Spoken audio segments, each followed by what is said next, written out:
Welcome back to the magical and mystical. And wonderful. Yes, and wonderful adventures of Gordon. Episode 10. Time to save the world. Again. So let's see if I can get this right. Last time we were in the underground base of the evil King Schwebbie, and the gang had found out that the king was really a bug in a human shell. Disgusting. The gang needed a game plan, so they all huddled together around the big table to pitch a few ideas. We need something to break that armour of his off. It has to be tough, though. We will have to make something with what we have around us. Our best bet is to make a few spear-like weapons. We can jab with those or throw them. Well, we won't find anything in here, will we, Louvs? So we'll have to search further and try not to get captured again, Louvs. I have powered down the protection robots so they shouldn't be able to attack us, and have a map of this facility on my mobile phone. Jed swiped the phone from Willington's hand and gave him a kiss and said, Well done, Louvre. Now let's go, Louvs. With that, they all followed Jed into the corridor. Where are we going? Ha ha! This way, Louvre. Jed led them right, left, straight, and then left again, and they reached a door that displayed one word: Armory. They managed to bully the doors open and were stood in the doorway looking at a hall full of weapons. Of course, little Gordon picked up a small laser gun and tried to fire it, but it flashed red. They must be DNA activated or something, like they do on the films, where unless your DNA has been coded into the computer, you can't use them, which is no good to us. We'll have to use hand weapons then. They each scattered themselves about the armory looking for a suitable weapon. Alfonze came across some gloves with spikes on the knuckles. Perfect. Weiss found a baseball bat-type weapon. Willington and Jed picked up 2 sledgehammers, Ian picked up a chain, and our little Gordy chose a short spear. They were all armed to the teeth and ready to roll. Where shall we go then, Louvs? Jed held the phone out to the group and showed them the map. There was a large room in the center, and they all decided it was the best to head there and work their way out from the central point. It was so much easier now they had a map. Thank you, Willington Piccolo. As they were approaching the great big central chamber, they heard voices. Schwebbie, leather shoe, crocodile shoe. I am so sorry, Father. I will capture the prisoners and take them back to the torture room for more torture.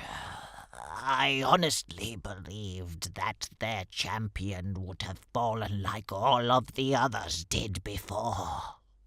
Yes, but of course, you can sound. My lord, we need to continue to build this facility and perfect our plan if we are to take this planet by. Just as the translator was about to finish his sentence, the gang looked and nodded to one another and threw caution to the wind and ran straight into the room ready for the final battle. Ooh, boss battle, I bet you can't wait. I know I can't. They faced Schwebbie, his son, and the translator. All 3 were quite startled, but stood to face Gord and the gang. Well, how was she? Street.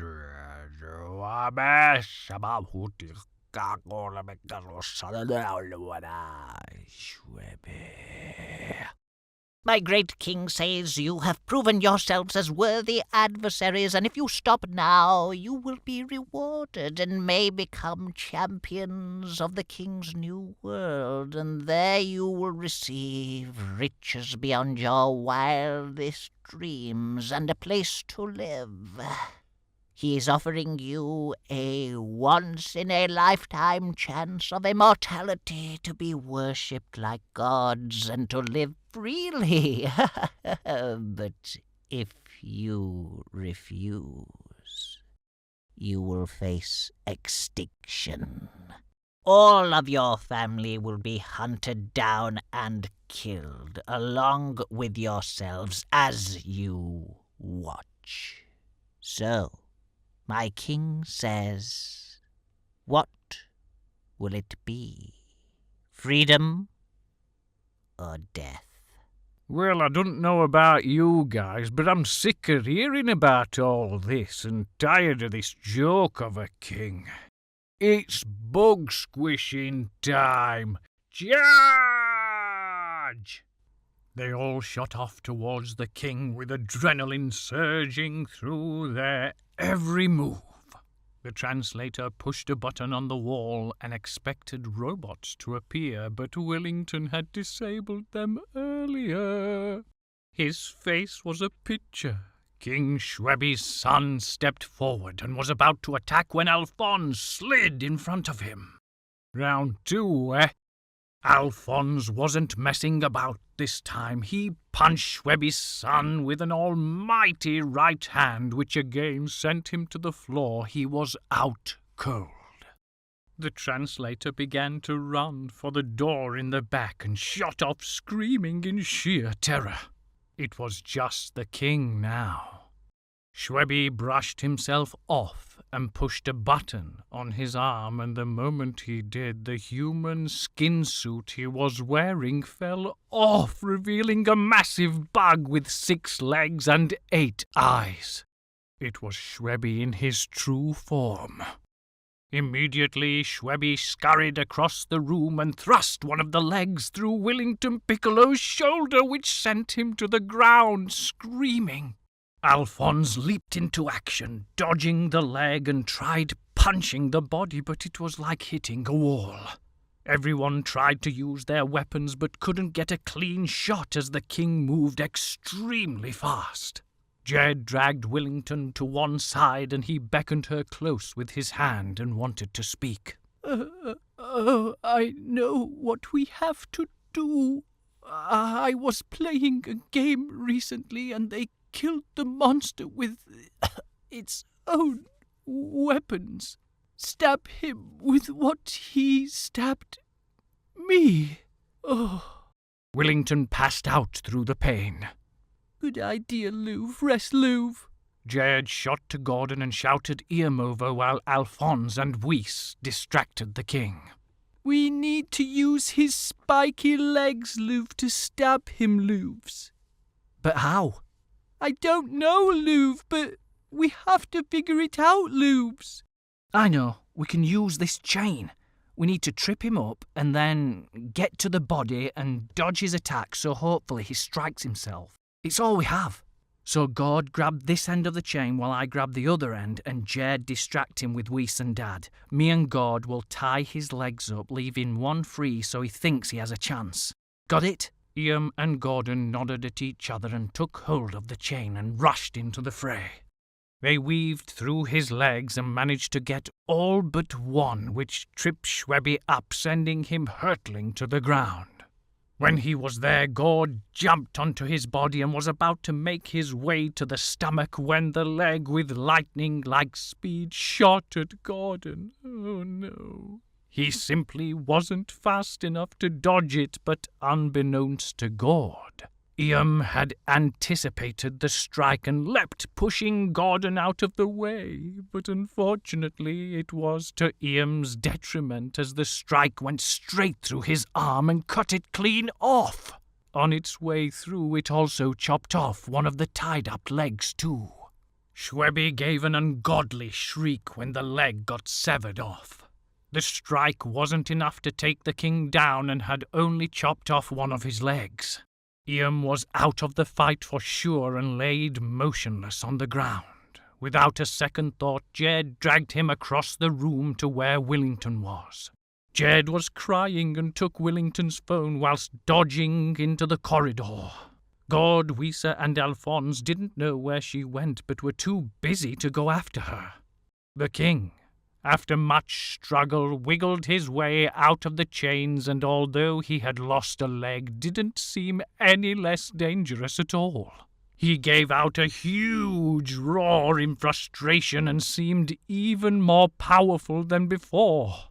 Jed ran back into Willington and Ian with what looked like first aid supplies and began tending to their wounds. The king backed off slightly as the guys tried to catch their breath. Jed stood with the sledgehammer in hand and tears in her eyes. Smashing time, love. While they were all having a standoff, Gordon looked over at Ian and couldn't believe his bro had saved his life.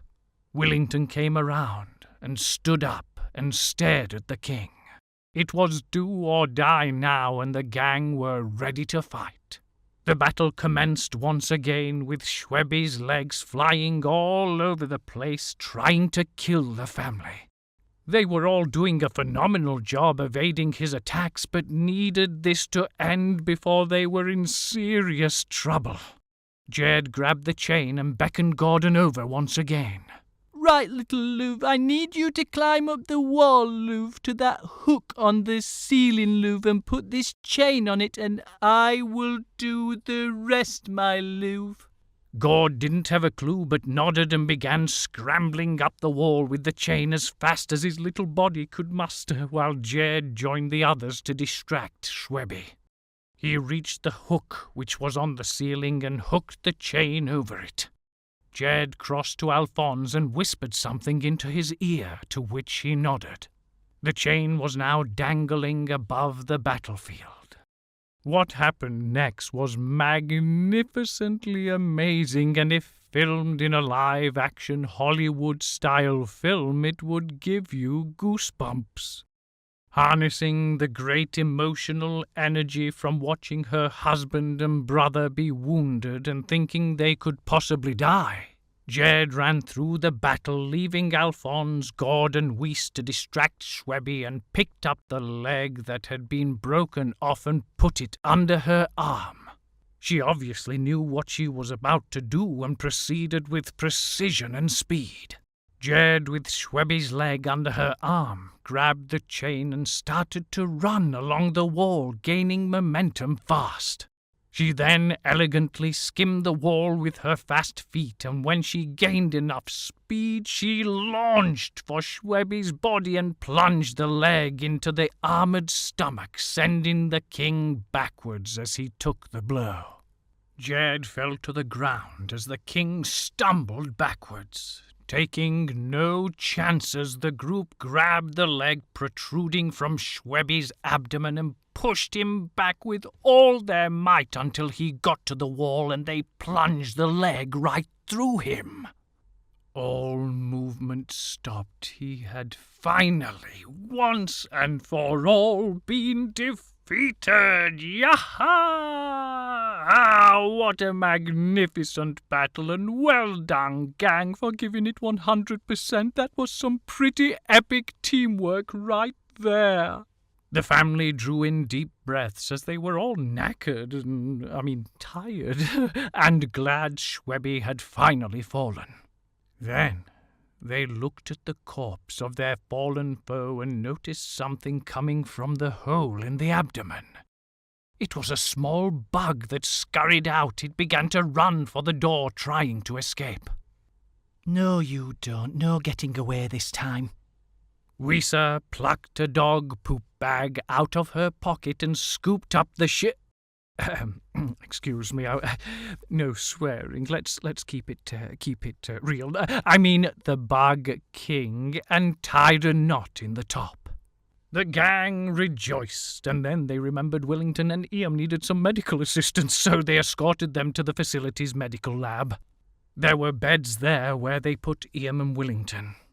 Grabbing what they could, they managed to stem all the bleeding, but Ian was in pretty bad shape and needed the hospital. They had to get out of this place and return home fast. So, taking a quick glance at the map, they all headed for a room labelled Shuttle. As they arrived, they noticed the translator prepping one of the escape pods.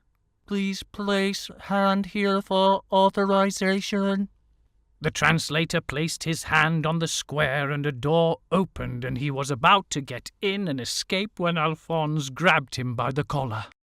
Oh, please don't hurt me. I will help you to escape this place. I will not harm you, I promise. But please, not the face. We want to go back to Yorkshire to our home. Now you set the programme and we won't hurt you. You can go free. Come on. Chop chop.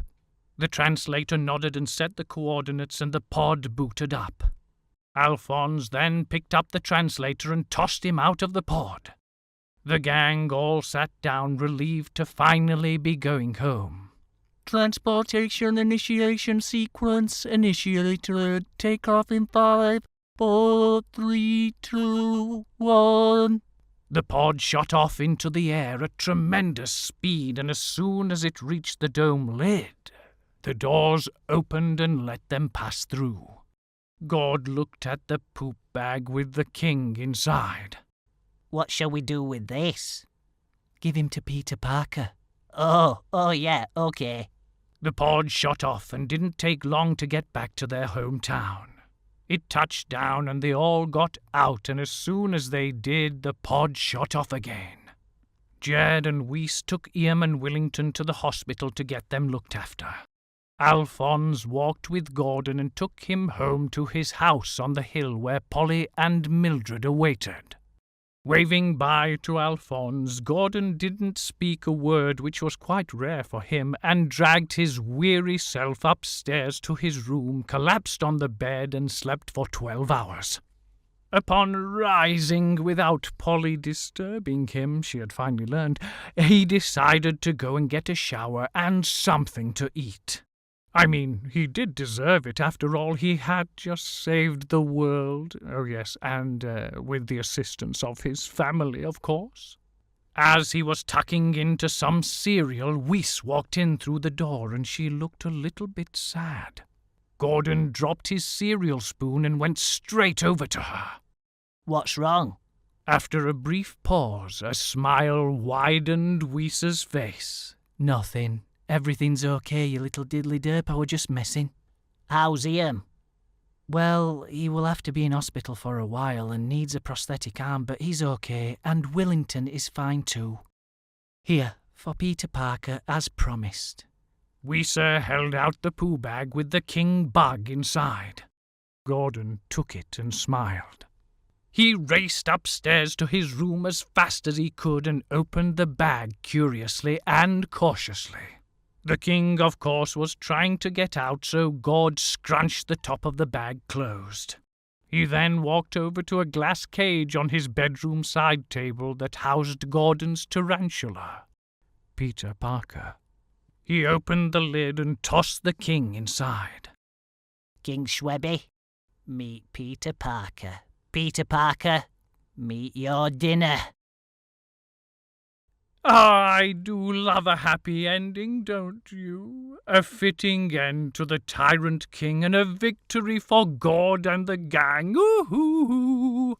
Thank you so much for listening along. Please like, share, subscribe, but most importantly, enjoy, you wonderfully amazing, beautiful people.